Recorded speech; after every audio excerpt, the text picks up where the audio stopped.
I can't get through a day without this looming over my head that somebody could do or say something to me. Just people look at you a certain way. It's not a glance, oh, you look at a person and then look away. It's like a stare. People have called me ISIS and said, oh, yo, why do you wear that on your head? It bothers me, but I don't give them that kind of power, even though it can sometimes really hurt. People will talk to me about how they view Islam, not realizing that I'm a Muslim, and will say like very hurtful, misinformed statements that really paint the religion in a negative way. And I don't think that's the America that we really believe in. You and I can be much better than this, and we have to be better than this. It will be part of what happens tonight and for the rest of the election process until we get to November. The people who are actually voting. It is a difficult time to be a Muslim in America, where distrust runs deep. Hatred is becoming almost second nature to many. But there's a small city in Michigan, Hamtramck, completely surrounded by the city of Detroit, and in most instances, just another spot on the map most people might never knew existed, until you understand why they are so fascinating to watch in light of tonight's Michigan primary. After a November 2015 election, 4 of the city's 6 seats are now held by Muslims, 3 of them immigrants, making Hamtramck the first city in the United States with a Muslim governing majority. It's a point of pride for many, a frightening aspect for others.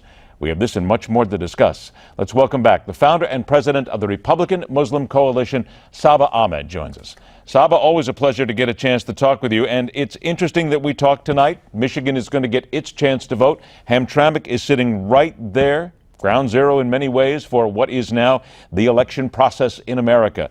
And there are people looking at this city, blue-collar town, 49% of the residents living in or below the poverty line, small town problems, but over 40% of their residents are foreign-born. 65% report that a language other than English is spoken in their home.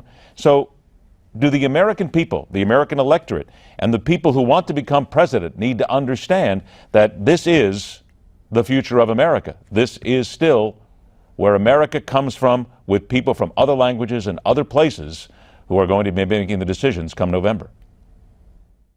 Exactly, and this is the land of the immigrants, and I think Michigan is a prime example for the changing face of America, and it's imperative for all presidential candidates to reach out to the Muslim American voters, and we could be the deciding vote this year, so I wouldn't rule out any Muslim voter. But let's look at some of the numbers here, because the candidates preferred by Muslim Americans, and I think this was a fascinating number to look at. 46% said they would vote for Hillary Clinton, 25% for Bernie Sanders, 11% said they would vote for Donald Trump. Saba, there are people out there who are going to say, and people who are fans, who are followers of Donald Trump right now, who would say that's important because it shows that out of all the Republicans sitting there, people who say that Donald Trump doesn't like Muslims, would throw them out of the country, that here we have Muslim Americans who say that he is the best for the country. What does that number say to you? I think it's a great time to be a Muslim Republican, and President Trump or Clinton or Sanders, I think all presidential candidates have to reach out to the Muslim American voters. I think Trump has toned down on his anti-Islamic rhetoric, and we hope that, you know, his unconstitutional Muslim ban is never going to be enacted. And he's using the fear atmosphere after San Bernardino to attract some segments of the society who were scared about the national security situation to play on the fears and call for a Muslim ban. But he knows very well that that's never going to happen.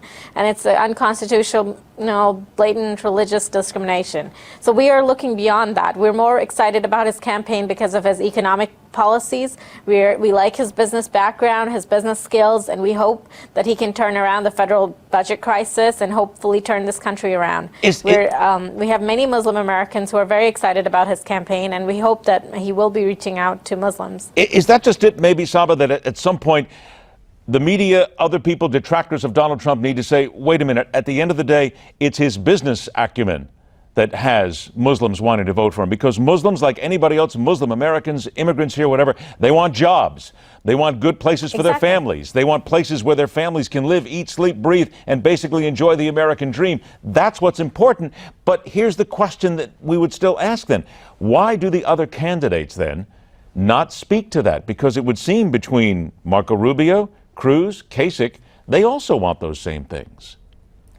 And Cruz, Marco Rubio, for example, is having a fundraising dinner with Muslim Americans in Florida tonight. I think all of the candidates are courting Muslim Americans, just in not the same fashion. I think all of them are very interested in our votes, in our fundraising strategies, in everything. I think this election, Islam is going to be at the forefront, regardless of the national security situation or the voters. And I think it's very important for presidential candidates to educate themselves on Islam and Muslims so they don't sound so ignorant when they speak to Muslims, and hopefully we can all work together to solve our national security problems. Is the thing maybe that a lot of people are missing too, Saba, is that there is a political power base that is Muslim and Muslim America here in this country right now, and that despite what some people may say at this point, despite how they may try to discount it, that political base is growing, yes? Yes, and that sleeping giant is waking up. The 7 million American Muslims are starting to wake up. 70% of our community voted for President Bush back in 2000. We're starting to get the Republican voters back up. We've never supported Democrats. We're very much pro-life, traditional marriage, traditional family values, pro-business, trade, less taxes, all the things that Muslims are generally, the Islamic values align with the GOP. And sadly, because after 9/11 there was a backlash towards our community, a lot of people stayed out of politics or went towards the Democrats. But we're starting to see that trend swing back, and a lot of Muslims are coming back to the Republican Party for solutions and answers. And we hope to make a difference and do our best in changing the GOP narrative. Let's change the narrative then, because let's talk about that narrative. Yesterday, we talked to Dr. Zuhdi Jasser, president of the American Islamic Forum for Democracy, about the importance of American Muslims right now standing up against the fundamentalists. And here's what he said. We're in an existential battle against the theocrats of Islam. So I think it's important that Americans begin to be able to separate between Muslims as a whole, all those who practice the faith, and the theocrats of Islam, which are the Islamists. And once we can thread that needle, we will ultimately be able to engage the Muslims that are part of the solution and reject, or at least marginalize, those that are part of the problem. Do you feel that you're making any headway then in changing that narrative? I believe so. I think the way Zuhdi Jasser is going about doing things, maybe he's alienating a lot of the mainstream Muslims. I mean, I don't know how people define Islamists. A lot of people who pray 5 times a day are supposed to be good Muslims, but some people define that as radical, or some folks think that that's extremist. And I think we need to understand the basics of Islam and obviously use Islamic ideology against terrorism to destroy it for good. I don't think we need to be fighting amongst ourselves. We need to look for solutions within Islam to solve all of our national security challenges. 20 seconds. Has Donald Trump gotten back to you yet on your invitation to meet with him in a mosque?